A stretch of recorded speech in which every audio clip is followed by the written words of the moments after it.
Good morning, all of you. Myself, Dr. Rajkumar Berwa, सहायक आचार्य राजनीति शास्त्र, स्वर्गीय पंडित नवल किशोर शर्मा, राजकीय महाविद्यालय दौसा। हम यूनाइटेड नेशन के अंगों के बारे में आपसे चर्चा कर रहे थे। तो नेक्स्ट है जो इनका जो अंग है वो है आर्थिक तथा सामाजिक परिषद, the economic and social council. आर्थिक और जो सामाजिक परिषद है वो एक स्थायी संस्था है। अंतर्राष्ट्रीय शांति केवल राजनीतिक विवादों के समाधान पर ही निर्भर नहीं करती है, बल्कि जो अंतर्राष्ट्रीय आर्थिक है, सामाजिक और उससे संबंधित अन्य समस्याओं के संबंध में उचित और प्रभावी कार्रवाई पर भी निर्भर करती है। राजनीतिक स्थिरता के अतिरिक्त सामाजिक स्थिरता और आर्थिक संतोष भी अंतर्राष्ट्रीय शांति और सुरक्षा की स्थापना के लिए जरूरी है। आर्थिक और सामाजिक जो परिषद है उसमें अब कुल सदस्य संख्या 54 है। ये मैंने जैसा कि आपको बताया कि एक स्थायी संस्था है जिसके 1/3 सदस्य प्रतिवर्ष पदमुक्त होते रहते हैं। इस प्रकार प्रत्येक सदस्य की अवधि 3 वर्ष की होती है, परंतु अवकाश ग्रहण करने वाला सदस्य तुरंत पुनः निर्वाचित हो सकता है। परिषद में प्रत्येक राज्य का एक प्रतिनिधित्व होता है। इसके अंदर जो मतदान की जो प्रक्रिया होती है वो प्रत्येक सदस्यों को एक मत देने का अधिकार होता है। अर्थात जो संयुक्त राष्ट्र के अन्य अंगों की भांति आर्थिक सामाजिक परिषद में प्रत्येक निर्वाचित राज्य का केवल एक सदस्य बैठक में भाग ले सकता है। इसके अंदर जो भी निर्णय लिए जाते हैं उपस्थित एवं मतदान में भाग लेने वाले सदस्यों के साधारण बहुमत द्वारा इसमें निर्णय लिए जाते हैं। और इसकी जो बैठक होती है साल में 2 बार होती है। एक अप्रैल में होती है जो कि न्यूयॉर्क में होती है, और जो जुलाई में होती है वो जेनेवा में होती है।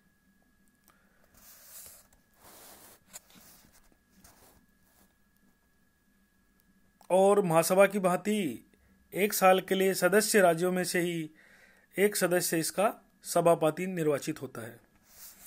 अब आर्थिक और सामाजिक परिषद के क्या कार्य हैं, क्या शक्ति हैं, तो जो यूनाइटेड नेशन का जो चार्टर है उस चार्टर में आर्थिक तथा सामाजिक परिषद के बहुत सारे शक्तियां और कार्य दिए गए हैं, जिसमें फर्स्ट ऑफ ऑल है कि वह अंतर्राष्ट्रीय आर्थिक, सामाजिक, सांस्कृतिक, शैक्षिक, स्वास्थ्य तथा संबंधी मामलों पर अध्ययन कर सकती है। इस विषय में महासभा है संयुक्त राष्ट्र के सदस्यों तथा विशिष्ट अभिकरणों को रिपोर्ट दे सकती है। दूसरा, इस सबके मानवीय अधिकारों तथा मौलिक स्वतंत्रता के आदर तथा लागू करने के लिए रिकमेंडेशन कर सकती है। यह अपनी क्षमता के अंतर्गत आने वाले विषयों से संबंधित अभिसमों के आलेख महासभा को प्रेषित कर सकती है। चौथा, संयुक्त राष्ट्र द्वारा निर्धारित नियमों के अनुसार अपनी क्षमता के अंतर्गत आने वाले विषयों से संबंधित मामलों पर सम्मेलन बुला सकती है। 5वां, सुरक्षा परिषद की प्रार्थना पर यह सुरक्षा परिषद को सूचनाएं प्रेषित कर सकती है तथा सहायता कर सकती है। 6, आर्थिक तथा सामाजिक परिषद महासभा की संस्तुतियों के पालने हेतु वह सब कार्य संपादित कर सकती है जो इसकी क्षमता के अंतर्गत आते हैं। 7वां, महासभा के अनुमोदन से आर्थिक तथा सामाजिक परिषद सदस्यों तथा विशिष्ट एजेंसियों की प्रार्थना पर सेवाएं अर्पित कर सकती है। 8वां, उपरोक्त कार्यों के अतिरिक्त ये चार्टर के अंतर्गत निर्दिष्ट तथा महासभा द्वारा बनाए गए सभी कार्यों को संपादित करती है।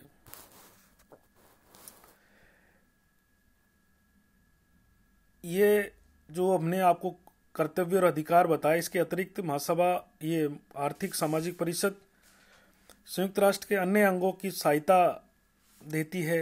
अनुच्छेद 65 के अनुसार ये महासभा की सिफारिशों के क्रियान्वयन के संबंध में ऐसे कार्य कर सकती है जो उसकी अधिकारिता में आते हों, और वह उन सभी कार्यों को कर सकती है जो संयुक्त राष्ट्र के चार्टर में अन्य जगह भी दिए गए हैं अथवा महासभा द्वारा उसे सौंपे गए हैं। आर्थिक सामाजिक परिषद का प्रमुख कार्यों में से एक कार्य यह है कि जो विभिन्न विशिष्ट अभिकरण है उनकी जो गतिविधियां होती है उनमें ये समन्वय का भी कार्य करती है। आर्थिक और जो सामाजिक परिषद है अपना जो कार्य करती है ये दो तरह के आयोगों के माध्यम से अपना कार्य करती है। पहला जो आयोग है कार्यात्मक यानी फंक्शनल, और दूसरा है प्रादेशिक यानी रीजनल। तो जो कार्यात्मक जो फंक्शनल आयोग है वो जिसमें हम बहुत सारी इसके अंदर इसमें बातें सम्मिलित की गई है, जिसमें आर्थिक रोजगार तथा विकास आयोग, यातायात संचार आयोग, तीसरा वित्त आयोग, चौथा सांख्यिकी आयोग, पांचवा सामाजिक आयोग, छठा मानवाधिकार संबंधी आयोग, आठवां महिलाओं की स्थिति संबंधी आयोग, और नौवां है नशीले पदार्थों से संबंधित आयोग। दूसरा है प्रादेशिक आयोग रीजनल, जिसके अंदर पहला है यूरोप के लिए आर्थिक आयोग, दूसरा है एशिया तथा सुदूर पूर्व के लिए आर्थिक आयोग, तीसरा दक्षिण अमेरिका के लिए आर्थिक आयोग, चौथा है अफ्रीका के लिए आर्थिक आयोग, और पांचवा है पश्चिमी एशिया के लिए आर्थिक आयोग। ये इन आयोगों के माध्यम से अपना कार्यों को सुचारू रूप से संचालित करती है। अब हम आर्थिक तथा सामाजिक परिषद के कार्यों का मूल्यांकन की बात करें तो आर्थिक और सामाजिक परिषद ने अन्य ऐसे विश्व के अंदर सराहनीय कार्य किए हैं। विशेषतः इसके तथा विशिष्ट समितियों के तत्वाधान में एशिया, अफ्रीका और लैटिन अमेरिका के जो पिछड़े हुए देशों को दी गई तकनीकी सहायता तथा मानवीय अधिकारों की घोषणा इसकी प्रमुख सफलताएं मानी जाती है। आर्थिक सामाजिक परिषद ने विश्वव्यापी कल्याण परिषद के रूप में कार्य किया है। इसने विश्व को अभाव, दरिद्रता और निरक्षरता से मुक्ति दिलाने का प्रयास किया है।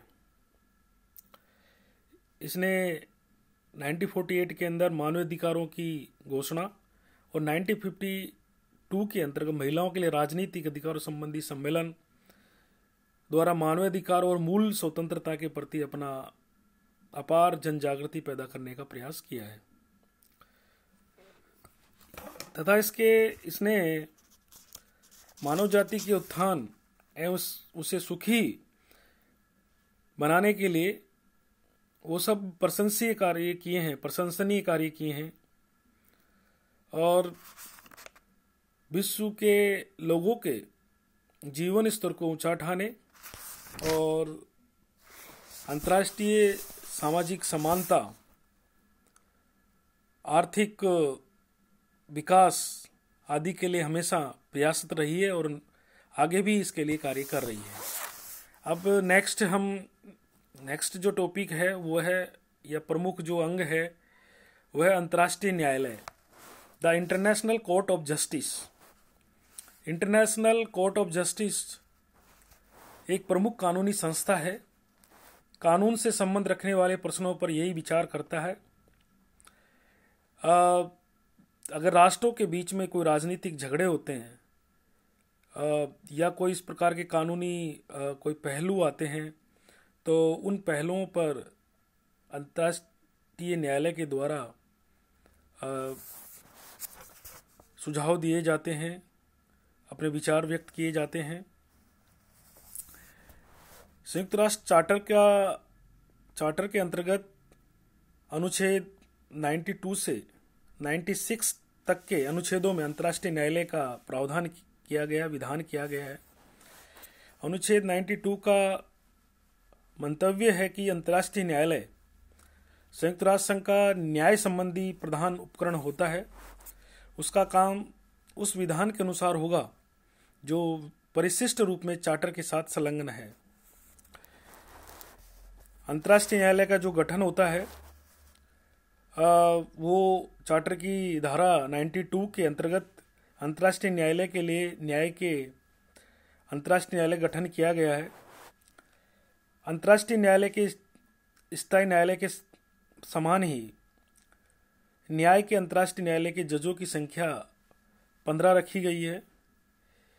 ये न्यायाधीश अपने में से ही सभापति तथा उपसभापति को 3 वर्ष के लिए चुनते हैं। न्यायाधीशों का चुनाव सुरक्षा परिषद तथा महासभा द्वारा 9 वर्ष के लिए किया जाता है। न्यायाधीशों का चुनाव जाति भेद या रंग भेद या धर्म भेद के आधार पर न होकर योग्यता के आधार पर होता है। और ये व्यक्ति अपने राष्ट्र में विधिवेत्ता के रूप में ख्याति प्राप्त हो चुके हों या अंतर्राष्ट्रीय कानून के विशेषज्ञ माने जाते हों। इन न्यायाधीश इनके साथ ही इनकी उन्मुक्तियां इनको विशेष प्रकार के विशेषाधिकार प्रदान किए गए हैं। इनको राजनयिक उन्मुक्तियां प्रदान की गई है। न्यायालय के सम्मुख वादियों के प्रतिनिधि, परामर्शदाता और वकीलों को भी स्वतंत्रता पूर्वक कार्य करने की छूट दी जाती है। इसका कोरम न्यायालय के विधान के अनुसार इसमें 15 न्यायाधीशों के अतिरिक्त अस्थायी न्यायाधीशों की नियुक्ति करने का भी व्यवस्था की गई है। न्यायालय की जो गणपूर्ति होती है वो 9 रखी गई है कोरम।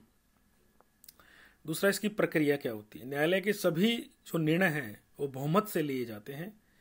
बहुमत न होने पर सभापति का निर्णायक मत मान्य होता है। न्यायालय की जो भाषा होती है वो फ्रेंच तथा अंग्रेजी है। अन्य भाषाओं को भी अधिकृत रूप में प्रयुक्त किया जा सकता है। न्यायालय अपनी कार्यविधि और नियमावली स्वयं तैयार करता है। अब न्यायालय का क्षेत्राधिकार, जुरिस्डिक्शन ऑफ द कोर्ट। तो जुरिस्डिक्शन की हम बात करें तो इसके 3 प्रकार के जुरिस्डिक्शन माने जाते हैं। पहला ऐच्छिक क्षेत्राधिकार, दूसरा अनिवार्य क्षेत्राधिकार और तीसरा परामर्शीय क्षेत्राधिकार। पहला जो ऐच्छिक क्षेत्राधिकार है उसके अंदर अंतर्राष्ट्रीय न्यायालय की संविधि की धारा 36 के अनुसार न्यायालय उन सभी मामलों पर विचार कर सकता है जिनको संबंधित राज्य न्यायालय के सम्मुख प्रस्तुत करे। दूसरा, अनिवार्य क्षेत्राधिकार। अनिवार्य क्षेत्राधिकार के अंदर राज्य स्वयं घोषणा करके इन क्षेत्रों में न्यायालय के आवश्यक क्षेत्राधिकार को स्वीकार कर लेता है कि जैसे संधि की व्याख्या, अंतर्राष्ट्रीय कानून के क्षेत्र से संबंधित सभी मामले, किसी ऐसे तथ्य का अस्तित्व जिसके सिद्ध होने पर किसी अंतर्राष्ट्रीय कर्तव्य का उल्लंघन समझा जाए तथा किसी अंतर्राष्ट्रीय विधि के उल्लंघन पर क्षतिपूर्ति का रूप और परिणाम। तीसरा, परामर्शीय क्षेत्राधिकार। अंतर्राष्ट्रीय न्यायालय द्वारा परामर्श देने का कार्य भी संपन्न किया जाता है। महासभा अथवा सुरक्षा परिषद किसी भी कानूनी प्रश्न पर अंतर्राष्ट्रीय न्यायालय का परामर्श मांग सकती है। संयुक्त राष्ट्र के दूसरे अंग तथा विशेष अभिकरण भी अपने अधिकार क्षेत्र में उठने वाले कानूनी प्रश्नों पर न्यायालय का परामर्श प्राप्त कर सकते हैं। परामर्श के लिए न्यायालय के सम्मुख लिखित में प्रार्थना की जाती है। न्यायालय का परामर्श केवल परामर्श होता है जिसे मानने के लिए किसी संस्था को बाध्य नहीं किया जा सकता। अब जो अंतर्राष्ट्रीय जो न्यायालय है वो अपने न्यायिक निर्णय की क्रियान्विति किस प्रकार करते हैं। धारा 94 के अंदर ये व्यवस्था की गई है कि संघ का प्रत्येक सदस्य ये प्रतिज्ञा करता है कि वह किसी भी मामलों में विवादित होने पर अंतर्राष्ट्रीय न्यायालय के फैसले को मानेगा।